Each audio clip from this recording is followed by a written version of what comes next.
Diamond হারবারের যে রিসোর্টে এবার আমরা আছি তার নাম হোটেল পূর্ণলক্ষ্মী পূর্ণলক্ষ্মী বাংলায়। তো একদম গঙ্গার ওপরেই বলা যায়। এখানে ডায়মন্ড হারবারের গঙ্গা খুব বিস্তৃত, কারণ আহ, পরেই যেহেতু সাগর আইল্যান্ড, ওই সাগরের পাশাপাশি মোহনা। তো এখানে গঙ্গার একদিক থেকে আরেক দিক দেখাই যায় না, মানে সমুদ্রের মতো একদম। তো এই রিসোর্টটা অনেক বড় জায়গা নিয়ে তৈরি এবং একদম গঙ্গার লাগোয়া। তো আমরা একদিনের জন্য বুক করেছিলাম, কলকাতা থেকে ওভারনাইট সবাই যায়। এখন আমি রিসোর্টের বাইরে লনে একটা ছোট ডেক টাইপের বানানো আছে। ছোট বলবো না, অনেকেই মিলে বসা যাবে আড্ডা মারার মতো। আর এই লনে সবাই খেলাধুলো করছে, বাচ্চারা। তো এখানে লনের পাশে বাঁদিকে একটা বাচ্চাদের ছোট এই বাচ্চাদের স্লাইডিং এবং ছোটখাটো খেলার ব্যাপার আছে এখানে। তো এটা বাঁ দিকে লনের, আর লনের ডান দিকে যেটা ওই পারে দেখা যাচ্ছে সেটা হচ্ছে গিয়ে ডান দিকে একটা ছোট সুইমিং পুল আছে, এদিকটা আমি এলাম। তো এই সুইমিং পুল ডান দিকে আছে দুটো, অ্যাকচুয়ালি দুটো সুইমিং পুল দেখলাম। একটা ছোট সুইমিং পুল এদিকে, আবার একটু পরে বাঁ দিকে আছে, মানে যেখানে খেলার জায়গা সেখান থেকে আর একটু সামনের দিকে গেলে আরেকটা সুইমিং পুল আছে। ওই সুইমিং পুলটা বেটার। এটা আমার মনে হয় এটা পুরনো সুইমিং পুল। এই যে সুইমিং পুলটা এখানে আপাতত সেরকম কেউ নামে বলে মনে হয় না। আর ওইদিকে সুইমিং পুলটা ভালো, অনেকের নামে। আজকে ঠান্ডা, এখন শীতকাল। তো ডিসেম্বরের 22 তারিখ। এখন সুইমিং পুলের লোকেরা নামছেই না বলা যায় ঠান্ডার মধ্যে। কালকে খুব বৃষ্টিও ছিল। আজকে ওয়েদারটা বেটার, একদম রোদ বেরিয়েছে, খুব সুন্দর লাগছে। তো এই ডান দিকের যে লনগুলো, আসলে এই রিসোর্টটির মানে তিনটে বিল্ডিং বলা যায়। একটা মেন বিল্ডিং, একটা এক্সটেনশন, আর একটাতে এই দিকটা যেমন এই দিকটা হচ্ছে গিয়ে কটেজ এবং গেস্ট হাউস। আর এইটা একটা বড় conference hall, banquet, destination wedding, টিয়ে বাড়ির জন্য এটা বেশ বড় জায়গা। অনেকে খাওয়া দাওয়ার অ্যারেঞ্জমেন্ট করা যায়। মানে লনের ডান দিকে আছে। তার পাশেই আছে বার। বার ঢুকিনি আমরা, ঠিকঠাক হবে। আর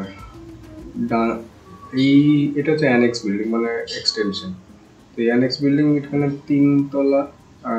এখানে রুমগুলোই আমরা একটাতে ছিলাম। আর আমাদের অনেকে গ্রুপে গেছিলাম, আমাদের বন্ধু বান্ধব গেছিলাম।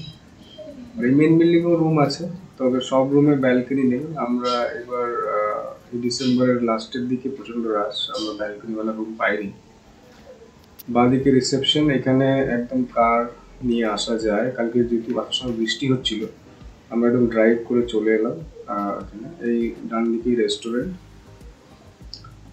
রেস্টুরেন্টটা সুন্দর, ছিমছাম। তো মোটামুটি টেস্টও ভালো। এইখানে ডিরেকশনগুলো দেওয়া আছে।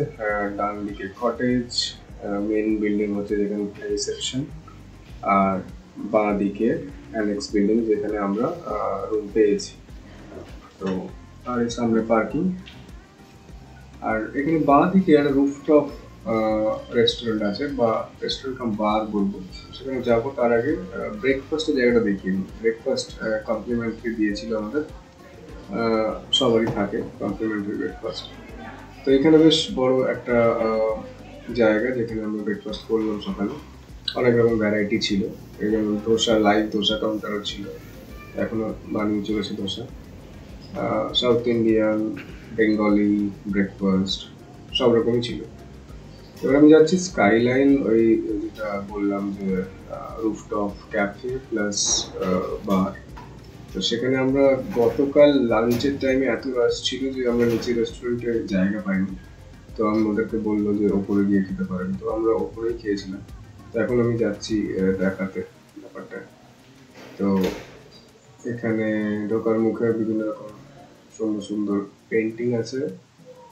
আর এখানে লিফট থেকে বেরিয়ে বাঁ দিক নিতে হবে। এদের একটা কিচেন আছে রুফটপে।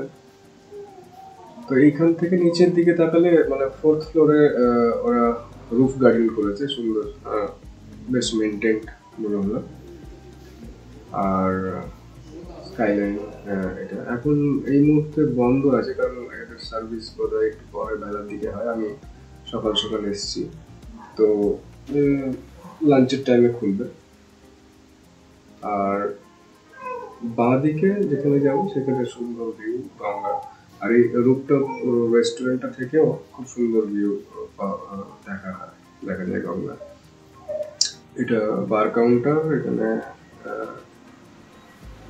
এখানে বাইরে বার কাউন্টার বাঁ দিকে এখানে রুফটপ সিটিং অ্যারেঞ্জমেন্টও আছে, যারা বাইরে বসে খেতে চান। সুন্দর জায়গা, এখানটায় সাজানো বাগানও আছে, সব রুফটপ বাগান, সব গাছগুলো বেশ মেনটেন করা। এখান থেকে তাকালে পুরো গঙ্গাটা দেখা যায় উঁচু থেকে।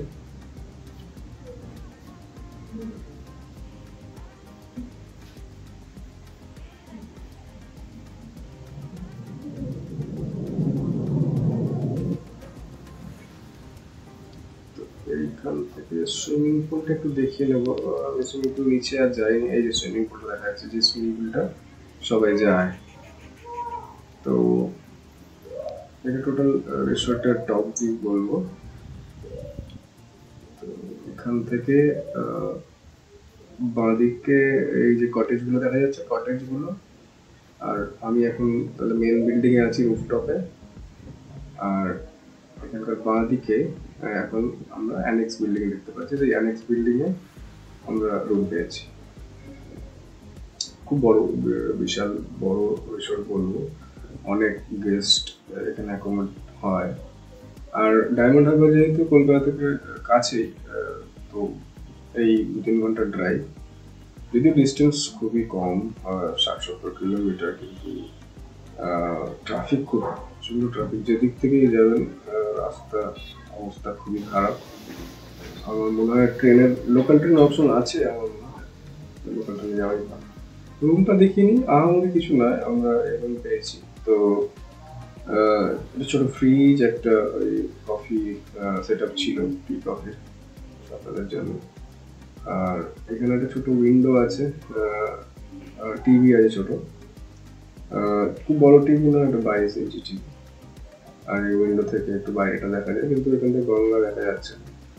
তো ভিউওয়ালা ভালো রুম নিতে হলে তাদের রেটও একটু বেশি থাকে, প্লাস অ্যাভেলেবিলিটি এই সময় পেলাম না। এই যে যেমন আমার ডান দিকের রুমটা, সুন্দর বড় ব্যালকনি আছে এবং ওর ভিউ খুব সুন্দর, তো সেখানে আমরা পাইনি।